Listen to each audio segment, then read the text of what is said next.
To be brushless or not to be brushless? That is the question today. I'm going to give my 2 cents on brushless drills. In particular, you can see the 24 volt Kobalt brushless drill.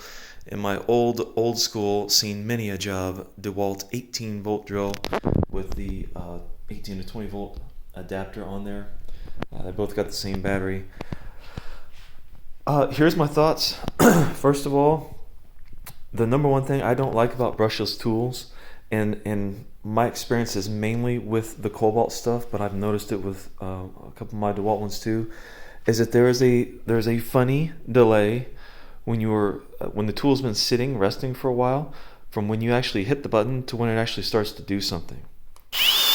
It's almost imperceptible if you're not paying attention, but particularly with the case of this drill, there is a time when it happens that has almost cost me my eyes a couple of times, and I'll show you here in just a second. With the old brushed drill, like you have like infinite control over how fast that thing moves, and it's always instant. There's no oddball computerized delay with it or whatever, what have you. On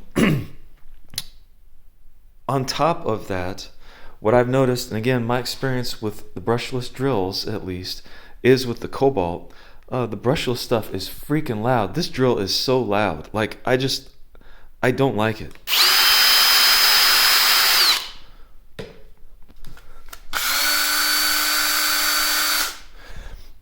I don't know if that comes across to you on there, but trust me, when you've got this thing, it's like, it's up here close to your head when you're drilling something, or I don't know, maybe you're sanding something with it. Whatever you're doing, if it's close to you, like, it's potently loud, and I don't dig on that. But here is why that delay is killing me. So you got a drill bit in this drill, and you're getting ready to take it out. And again, if the drill's been sitting for a while, it's like the computer has to wake up or something first. So you hit the button and you hold the chuck to get the drill out, or the drill bit out. And let me see if I can show you. So if the drill's been sitting for a minute, you pick it up. You're going to take this bit out and change it out for another one. And of course, you don't hit the button very fast or very hard because you don't want to burn up your hand or whatever. But because this thing has that funny delay on it, and I guess because it's so powerful, what winds up happening is you bump the button, you're like, oh, nothing happened. So you hit the button again, and now the thing is awake, and it just roars wide open, and the drill bit just goes flying. See? Nothing happened. And you've barely squeezed the trigger on it. And that wasn't even as violent as it's happened a couple times. Again, I don't know if it's this particular Kobalt model. I don't know if they all do that, because I don't have a brushless DeWalt to compare it to. But when it comes alive, it absolutely screams. And that thing, that bit just goes flying out of there. Now, I know when I just did that to show you for effect, I wasn't even trying to hold the drill bit. I got it. You don't hold it in front of your face. You keep it close to the ground, whatever. You're going to try to capture that a little bit. The point I'm trying to make here is I've been doing that for 30 years, and with this drill it's different, because that first little click gives you nothing, or something very slow. And you're like, well, I need more than that. So you hit it again, and then it's like boom. And when I've tried to hold that bit, it still goes flying. I mean, it's frightening, because you don't know what's about to happen, and then you're like, that almost put my eye out. So I never, ever had that happen one single time with an old school brushed drill motor of any color, of any variety, of any brand.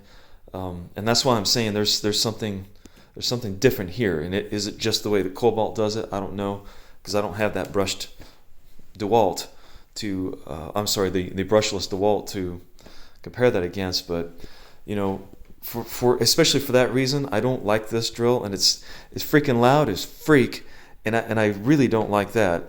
I also don't particularly care for the way Kobalt does their battery releases on the front here.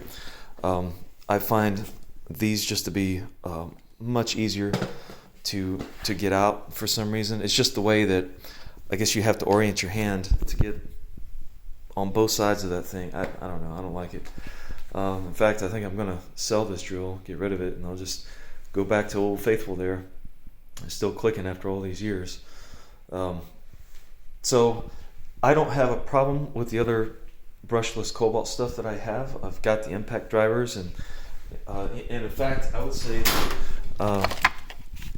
there's a feature on these that is wonderful, which is you can control the amount of speed and torque that goes into what do they call it, the finish on here, and that seems to work very well. And it seems to if these are prone to that kind of delay and rapid fireness, that speed selector switch that mitigates that to where I don't even notice it. So if you got this, be careful, watch your eyes.